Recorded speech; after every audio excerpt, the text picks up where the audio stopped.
मैं एक घर के करीब से गुजर रहा था कि अचानक से मुझे उस घर के अंदर से एक बच्चे की रोने की आवाज़ आई। उस बच्चे की आवाज़ में इतना दर्द था कि अंदर जाकर वह बच्चा क्यों रो रहा है यह मालूम करने से मैं खुद को रोक ना सका।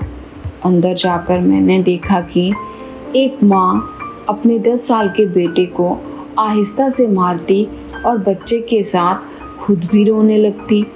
मैंने आगे होकर पूछा, बहन जी, आप इस छोटे से बच्चे को क्यों मार रही हो जबकि आप खुद भी रोती हो?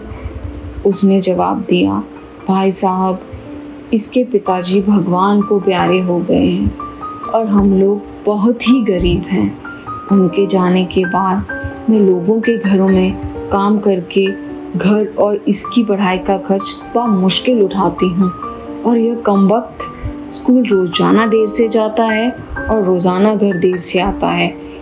जाते हुए रास्ते में कहीं खेल कूद में लग जाता है और पढ़ाई की तरफ जरा भी ध्यान नहीं देता है, जिसकी वजह से रोजाना अपनी स्कूल की वर्दी गंदी कर लेता है।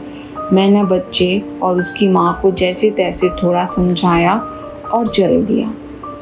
इस घटना को कुछ दिन ही बीते थे कि एक दिन सुबह सुबह कुछ काम से मैं सब्जी मंडी गया तो अचानक मेरी नज़र उसी 10 साल के बच्चे पर पड़ी जो रोजाना घर से मार खाता था।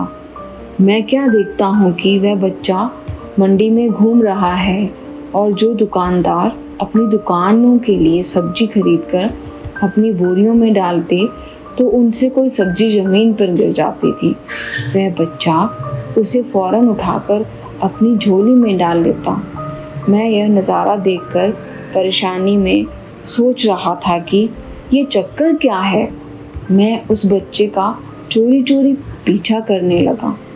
जब उसकी झोली सब्जी से भर गई तो वह सड़क के किनारे बैठकर उसे ऊंची ऊंची आवाज़ें लगाकर वह सब्जी बेचने लगा। मुंह पर मिट्टी, गंदी वर्दी और आंखों में नमी। ऐसा महसूस हो रहा था कि ऐसा दुकानदार जिंदगी में पहली बार देख रहा हूँ। अचानक एक आदमी अपनी दुकान से उठा जिसकी दुकान के सामने उस बच्चे ने अपनी नन्ही सी दुकान लगाई थी। उसने आते ही एक जोरदार लात मारकर उस नन्ही दुकान को एक ही झटके में रोड पर बिखेर दिया और बाजुओं से पकड़कर उस बच्चे को भी उठाकर धक्का दे दिया। वह बच्चा आंखों में आंसू लिए चुपचाप दोबारा अपनी सब्जी को इकट्ठा करने लगा और थोड़ी देर बाद अपनी सब्जी एक दूसरे दुकान के सामने डरते डरते लगा ली। भला हो उस शख्स का जिसकी दुकान के सामने इस बार उसने अपनी नन्ही दुकान लगाई। उस शख्स ने बच्चे को कुछ नहीं कहा। थोड़ी सी सब्जी थी, ऊपर से बाकी दुकानों से कम कीमत। जल्द ही बिक्री हो गई और वह बच्चा उठा और बाजार में एक कपड़े वाली दुकान में दाखिल हुआ और दुकानदार को वह पैसे देकर दुकान में पड़ा अपना स्कूल बैग उठाया और बिना कुछ कहे वापस स्कूल की ओर चल पड़ा और मैं भी उसके पीछे पीछे चल रहा था। बच्चे ने रास्ते में अपना मुंह धोकर स्कूल चल दिया। मैं भी उसके पीछे स्कूल चला गया। जब वह बच्चा स्कूल गया तो 1 घंटा लेट हो चुका था, जिस पर उसके टीचर ने डंडे से उसे खूब मारा। मैंने जल्दी से जाकर टीचर को मना किया कि मासूम बच्चा है, इसे मत मारो। टीचर कहने लगा कि यह रोज़ाना 1-1.5 घंटे लेट से ही आता है और मैं रोज़ाना इसे सज़ा देता हूँ कि डर से स्कूल वक्त पर आए और कई बार मैं इसके घर पर भी खबर दे चुका हूँ। खैर, बच्चा मार खाने के बाद क्लास में बैठकर पढ़ने लगा। मैंने उसके टीचर का मोबाइल नंबर लिया और घर की तरफ चल दिया। घर पहुंचकर एहसास हुआ कि जिस काम के लिए सब्जी मंडी गया था वह तो भूल ही गया। मासूम बच्चे ने घर आकर माँ से एक बार फिर मार खाई। सारी रात मेरा सर चकराता रहा। सुबह उठकर फौरन बच्चे के टीचर को कॉल की मंडी टाइम हर हालत में मंडी पहुंचे और वो मान गए। सूरज निकला और बच्चे का स्कूल जाने का वक्त हुआ और बच्चा घर से सीधा मंडी अपनी नन्ही दुकान का इंतज़ाम करने निकला। मैंने उसके घर जाकर उसकी माँ को कहा कि बहन जी, आप मेरे साथ चलो, मैं आपको बताता हूँ आपका बेटा स्कूल क्यों देर से जाता है। वह फौरन मेरे साथ मुंह में यह कहते हुए चल पड़ी कि आज इस लड़के की मेरे हाथों खैर नहीं, छोड़ूंगी नहीं उसे आज। मंडी में लड़के का टीचर भी आ चुका था। हम तीनों ने मंडी की तीनों जगह पर पोजीशन संभाल ली और उस लड़के को छुप कर देखने लगे। आज भी उसे काफ़ी लोगों से डांट फटकार और धक्के खाने पड़े और आखिरकार वह लड़का अपनी सब्जी बेचकर कपड़े वाली दुकान पर चल दिया। अचानक मेरी नज़र उसकी माँ पर पड़ी तो क्या देखता हूँ कि वह बहुत ही दर्द भरी सिसकियाँ लेकर लगातार रो रही थी। मैंने फौरन उसके टीचर की तरफ देखा तो बहुत शिद्दत से उसके आंसू बह रहे थे। दोनों के रोने में मुझे ऐसा लग रहा था जैसे उन्होंने किसी मासूम पर बहुत जुल्म किया हो और आज उनको अपनी गलती का एहसास हो रहा है। उसकी माँ रोते रोते घर चली गई और टीचर भी सिसकियाँ लेते हुए स्कूल चला गया। बच्चे ने दुकानदार को पैसे दिए और आज उसको दुकानदार ने एक लेडी सूट देते हुए कहा कि बेटा, आज सूट के सारे पैसे पूरे हो गए हैं, अपना सूट ले लो।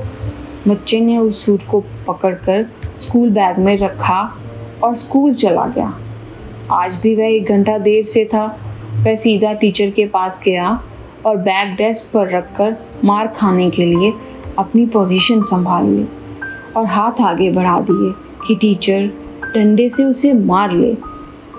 टीचर कुर्सी से उठा और फौरन बच्चे को गले से लगाकर इस कदर जोर से रोया कि मैं भी देखकर अपने आंसुओं पर काबू ना रख सका।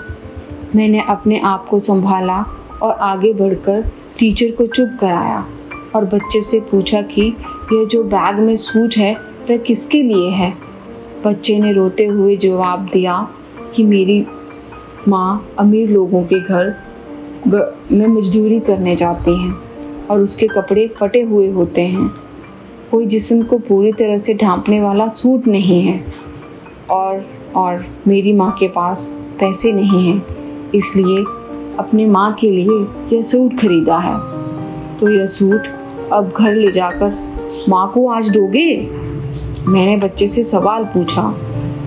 जवाब ने मेरे और उस बच्चे के टीचर के पैरों के नीचे से ज़मीन ही निकाल दी। बच्चे ने जवाब दिया, नहीं अंकल, छुट्टी के बाद मैं इसे दर्जी को सिलाई के लिए दूंगा। रोज़ाना स्कूल से जाने के बाद काम करके थोड़े थोड़े पैसे सिलाई के लिए दर्जी के पास जमा किए हैं। टीचर और मैं सोचकर रोते जा रहे थे कि आखिर कब तक हमारे समाज में गरीबों और विधवाओं के साथ ऐसा होता रहेगा। उनके बच्चे त्योहार की खुशियों में शामिल होने के लिए जलते रहेंगे। आखिर कब तक? क्या ऊपर वाले की खुशियों में इन जैसे गरीब विधवाओं का कोई हक नहीं? क्या हम अपनी खुशियों के मौके पर अपनी ख्वाहिशों में से थोड़े पैसे निकालकर अपने समाज में मौजूद गरीब और बेसहारों की मदद नहीं कर सकते? आप सब भी ठंडे दिमाग से एक बार ज़रूर सोचना और हाँ, अगर आंखें भर आई हो तो छलक जाने देना, संकोच मत करना। अगर हो सके तो इस लेख को उन सभी सक्षम लोगों को बताना ताकि हमारी इस छोटी सी कोशिश से किसी भी सक्षम के दिलों में गरीबों के प्रति हमदर्दी का जज्बा ही जाग जाए और यही लेख किसी भी गरीब के घर की खुशियों की वजह बन जाए। यह प्रेरक बोध कथा अगर आपको रोना आ जाए कहानी पढ़कर तो शेयर जरूर करना। धन्यवाद।